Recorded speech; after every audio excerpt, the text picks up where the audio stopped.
So ngayon ay gagawa tayo ng video kung paano gagawa ng paper bag or loot bag. Ganito yung itsura. So new Word file.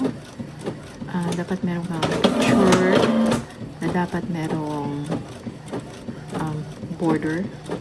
Kailangan may border siya. 1 inch ang sa right, 2 inches ang sa left, 1 inch dito sa taas, and 2 inches sa baba. So, yung size ng picture natin, dito sa 8 ang length and 6 ang width.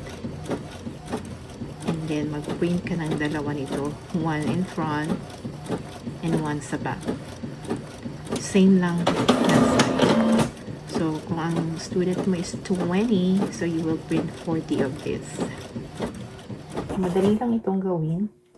So, una, kailangan natin yung printed kanina na ginawa natin. Dalawa ang need natin sa isang loot bag.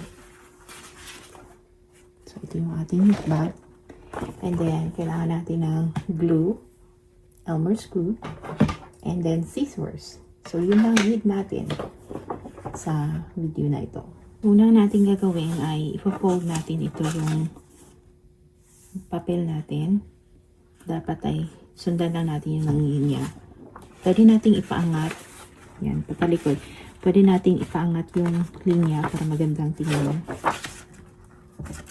So, wag natin siyang i-fold sagad doon sa linya natin para makita pa rin yung line na nandyan. And then,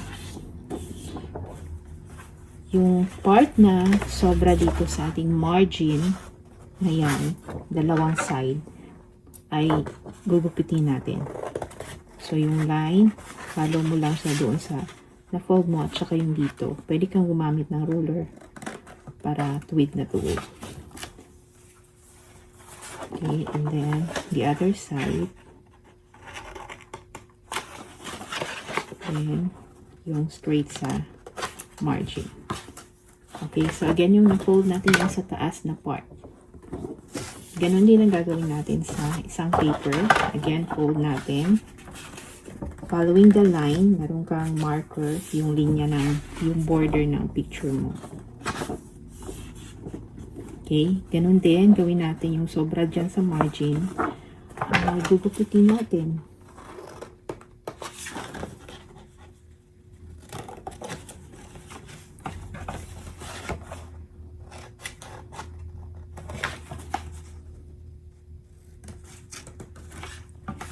At ito lang talaga yung waste dun sa paper natin.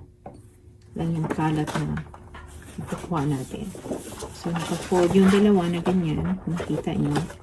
So, next natin na gagawin ay i-fold natin patalikod itong 1 inch natin na paper. So, again, yung paper natin may 1 inch and 2 inches. So, ito yung 1 inch ang iano natin i-fold.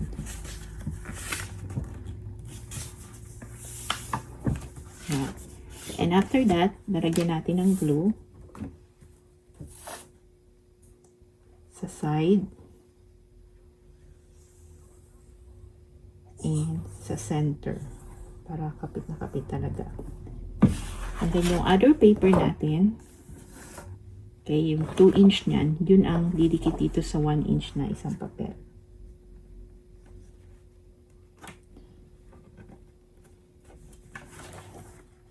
Okay, pantayin lang natin and press. Okay. Then, yung sa taas natin merong 1 inch. Ipo-fold din natin yan. So, balik na rin na natin.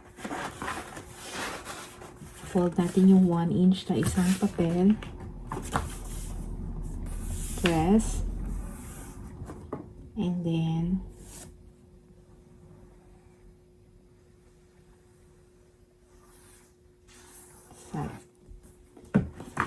so, yung purpose pala na na-fold mo na paper, yan yung ilalagyan ng butas para merong lagyan ng string para mas matibay kapag lalagyan mo siya ng string. Yun yung purpose nun. So, press natin ito. Ganyan. So, kung nakita natin, nagkadikit na yung dalawang papel. Dito na side, merong 2 inches at dito din meron 2 inches. So, ang next natin na gagawin ay itong fold na ito, itong line na ito, ipo-fold natin siya.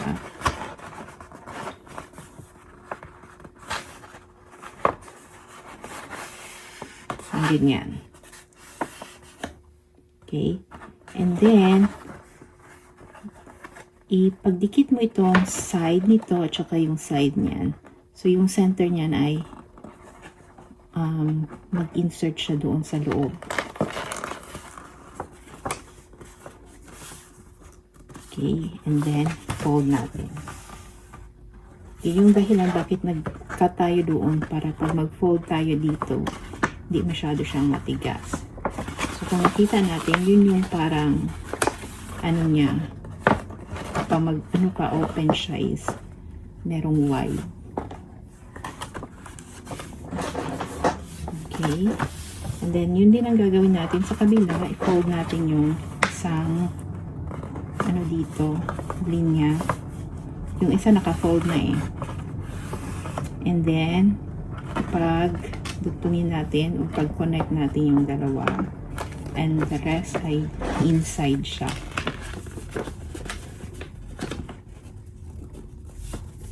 And then press.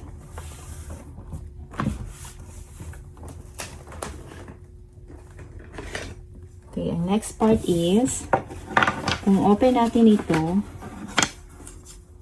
alam natin na 2 inches yan, no? Pero 1.5 lang pala siya, 1.5 inch yung isang side. So, dito, mag-fold ka ng 1.5 inch. So, ito yung marker ko. Dito siya. Lagyan mo ng marker. So, dyan ko i-fold. And ito din, 1.5. Dyan ko i-fold.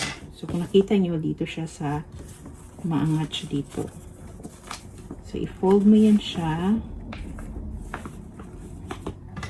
Again, kung gaano ang thickness ng paper mo, yun din ang fold dito sa baba.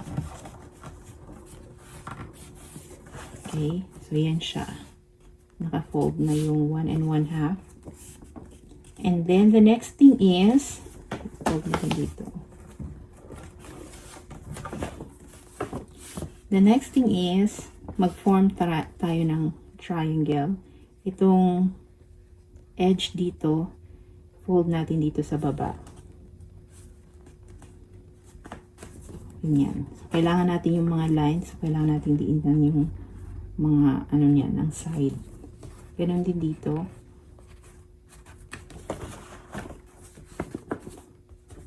So, diinan natin yung side.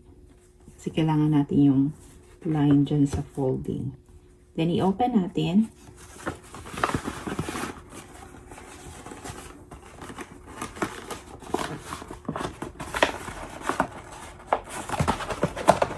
Okay.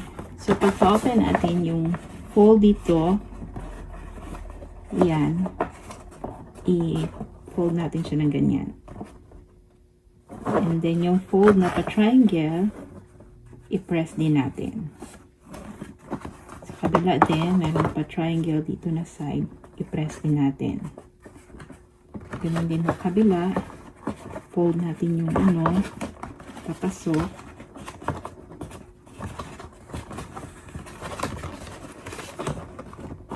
And then, yung pa-triangle, yung pa-triangle, so may line siya. So, yung pa-triangle dyan, okay, yung base niyan dyan, straight doon sa line. So, makita mo yan siya. So, lagyan mo siya ng glue dito. Yung triangle na mabuo mo. Yan. So, yan yung triangle na mabuo ko dito. So, that is like that. Ganon din sa kabila. Merong triangle dyan na mabuo. Lagyan mo siya ng glue. Tansyahin mo lang siya na hindi siya lalampas dito yung glue mo. Diyan. Okay? And then, lalagyan mo din siya ng glue sa taas para tumuyo siya. Gagamitin natin yan later Okay? Habang pinapatayo mo yon, ganun din ang gagawin mo dun sa kabila. Lagyan mo siya ng glue. Hindi yung tuyong-tuyo, yung hindi siya masyadong basa. Nandito pa triangle. Okay? So, puntahan natin yung una nating na lagyan ng ano dito sa taas ng triangle. I-fold natin siya pa ganyan. So, nakita nyo doon yung may glue. And then, wag muna natin siyang i-press. Balik pa rin natin. Yung dito na naman, ito naman, hindi lang yung triangle, pati yung dito na part. Lagyan mo siya ng glue.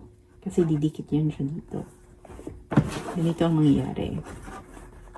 So, didikit siya dito sa yan. And then, patayo mo siya. And dito sa taas, i-press mo siya ng kamay. Isip mo ng kamay mo doon. Okay, okay, yung ruler. Press mo siya ng ganyan. Para didikit yung glue. Yan. So, nakita nyo. Straight siya dito. Diba? Tapos yung dito sa loob, tingnan nyo. Ganyan siya. Malinis. So, ganyan lang paggawa ng ating paper bag. Diba? Madali lang. So, kung sanay ka na, mabilis lang talaga siya. Picture.